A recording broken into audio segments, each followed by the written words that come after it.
আয়ারল্যান্ডের বিপক্ষে শুরু হওয়া ৩ ম্যাচ সিরিজের প্রথম টি-20তে টস করতে নেমে ইংল্যান্ডের ইতিহাসে সর্বকনিষ্ঠ অধিনায়কের রেকর্ডটি আনুষ্ঠানিকভাবে নিজের করে নিয়েছেন ইংলিশ অলরাউন্ডার জ্যাকব বেথেল। ভেঙে দিয়েছেন ইংল্যান্ডের ১৩৬ বছরের পুরনো রেকর্ড।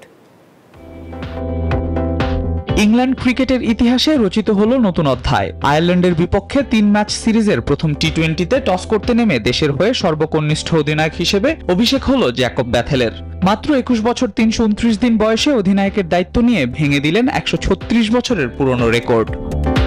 যুক্তরাষ্ট্রের ১ নম্বর জিম চেইন গোল্ডস জিম এখন আবারও বাংলাদেশে। বসুন্ধরা আবাসিক এলাকা ও বসুন্ধরা সিটি শপিং মলে। এর আগে ১৯৮৯ সালে দক্ষিণ আফ্রিকার বিপক্ষে টেস্ট ম্যাচে ইংল্যান্ডকে নেতৃত্ব দিয়েছিলেন মন্টি বাউডেন।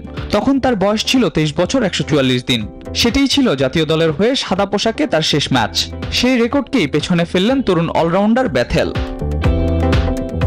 গত বছরই ইংল্যান্ডের হয়ে ৩ সংস্করণে আন্তর্জাতিক অভিষেক হয় বেথেলের। ইতিমধ্যে তিনি খেলেছেন ৪ টেস্ট, ৩ ওয়ানডে এবং ৩ টি-২০। অর্থাৎ ক্যারিয়ারের মাত্র চতুর্থ টি-২০তেই অধিনায়ক হিসেবে যাত্রা শুরু হলো তার।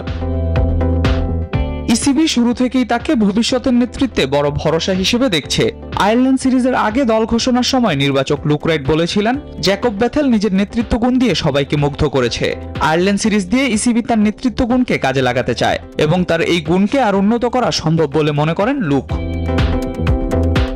ইংল্যান্ডের তরুণ এই তারকার হাতে নেতৃত্বের রাস্তা তুলে দিয়ে ইংল্যান্ড জানান দিয়েছে আগামী দিনের পরিকল্পনায় জ্যাকব বেথেলই হতে পারে তাদের বড় ভরসা।